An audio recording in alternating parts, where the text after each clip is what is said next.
আসসালামু আলাইকুম। 10 মিনিট মাদ্রাসায় আপনাকে স্বাগতম। গতকাল এক ভাই প্রশ্ন করেছেন। প্রশ্নটির সারমর্ম হলো, আরাফার দিনের রোজা বাংলাদেশ হিসেবে না সৌদি আরবের হিসেবে রাখতে হবে। এই একই বিষয় নিয়ে আমাদের এলাকার মুসল্লিরাও তর্ক বিতর্ক করেছেন। আর আমার মনে হয় বাংলাদেশের বহু মানুষ এই বিষয়টি নিয়ে দ্বিধায় আছেন, তাই এর একটি সঠিক সমাধানে আসা দরকার। তাহলে আগে আমরা প্রশ্নটি জেনে নেই। প্রশ্নটি হলো, এক লোক বলল, যারা বাংলাদেশের 9 জিলহজ রোজা রাখবেন তারা হারাম কাজ করবেন। রোজা রাখতে হবে আরাফার দিন, যেদিন আরাফার ময়দানে হাজিরা উকুফ করেন। কারণ হাদিস শরীফে ইয়াউমে আরাফার রোজার কথা বলা হয়েছে, 9 জিলহজের কথা বলা হয়নি। যারা 9 জিলহজকে ইয়াউমে আরাফা বলে আখ্যা করে তারা ভুল ব্যাখ্যা করে। তার এসব বক্তব্যে সাধারণ মানুষের মাঝে উত্তেজনার সৃষ্টি হয়েছে, তর্ক বিতর্কও হয়েছে। কোরআন হাদিসের দলিল সহ সঠিক সমাধান জানালে উপকৃত হব। প্রশ্নটি এই ছিল।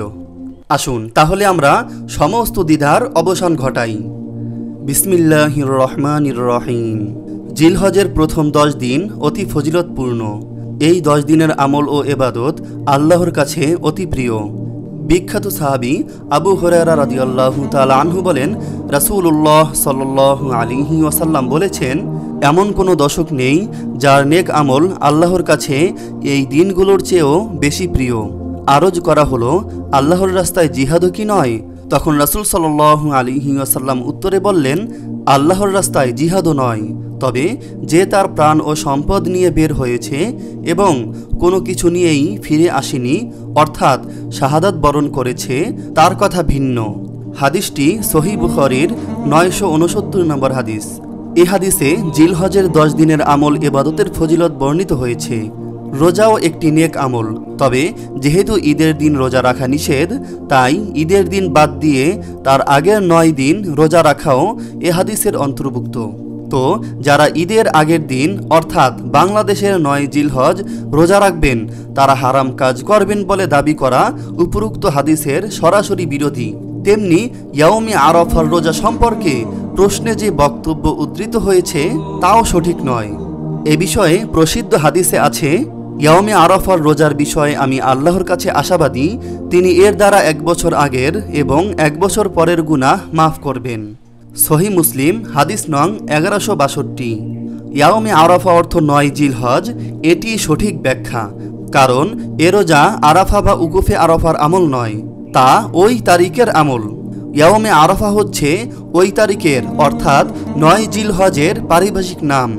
যেহেতু ইসলামের গুরুত্বপূর্ণ রোকন হজের প্রধান রোকন উকুফে আরাফা ওই স্থানের তারিখ হিসেবে 9 জিলহজে আদায় করা হয়, তাই এ তারিখেরই নাম পড়ে গেছে ইয়াউমে আরাফা। এ কারণে যেসব আমল আরাফা বা উকুফে আরাফার সাথে বিশেষভাবে সংশ্লিষ্ট নয়, বরং জিলহজের 9 তারিখের সাথে সংশ্লিষ্ট, সেগুলোকে ইয়াউমে আরাফার আমল হিসেবে উল্লেখ করা হয়েছে। উদ্দেশ্য 9 তারিখে বা ঈদের আগের দিন আমলটি করতে হবে, অর্থাৎ যে দেশে যেদিন ঈদ ওই দেশের মানুষ তার আগের দিন রোজা রাখবে। এ প্রয়োগের কারণে 9 জিলহজকে ইয়াউমে আরাফা বলা। আরাফা ও তার নিকটবর্তী অঞ্চলে তো কোনো বিভ্রান্তি হয় না, কিন্তু দূরত্বের কারণে ওই অঞ্চলের সাথে যেসব অঞ্চলের তারিখের পার্থক্য হয়, সেখানে যারা এই প্রয়োগের সঠিক অর্থ সম্পর্কে অবগত নয় তাদের বিভ্রান্তি ঘটে, যেমনটা প্রশ্নোক্ত ক্ষেত্রে ঘটেছে।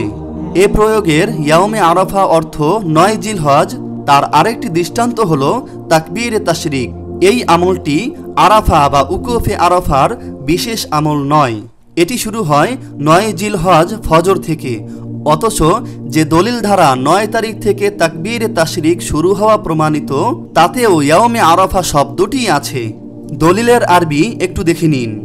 আন আলী রাদিয়াল্লাহু তাআলা আনহু ইন্নাহু কানা ইয়াকবারু বা'দা সালাতিল ফাজরি ইয়াউমি আরাফা। এখানেও আরাফা শব্দটি ব্যবহার হয়েছে, কিন্তু আমরা কেন 9 তারিখে এই আমলটি করি? একটু খেয়াল করলে বুঝতে পারবেন, এখানেও কি ইয়াউমে আরাফা অর্থ 9 জিলহজ করা ভুল?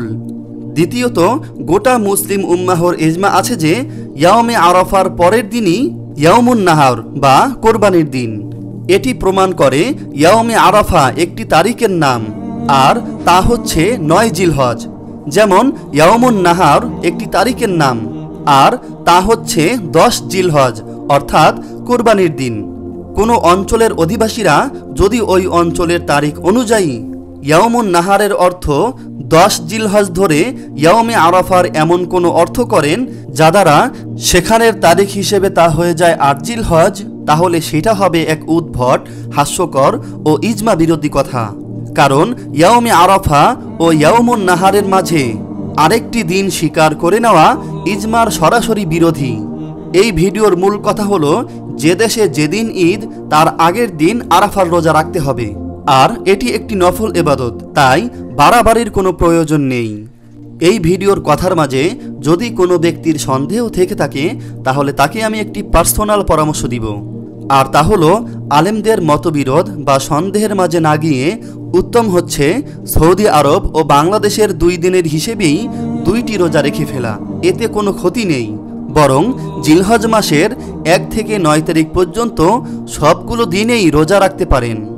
এটা সুন্নত এবং অনেক সওয়াবের ইবাদত, তবে এই সুন্নতটি নফল হিসেবে গণ্য। এই 10 দিনের যে কোনো ইবাদত আল্লাহর কাছে অত্যন্ত প্রিয় ও বেশি মর্যাদাবান। আল্লাহ তাআলা আমাদের সবাইকে আরাফার দিন রোজা রেখে এই দিনের ফজিলত অর্জন করার তৌফিক দান করুক, আমিন। আপনি যদি বিভিন্ন মাসলা মাসাইল সম্পর্কে ভিডিও পেতে চান তাহলে এই চ্যানেলটি সাবস্ক্রাইব করে পাশে রাখা বেল আইকনটি অন করে দিন।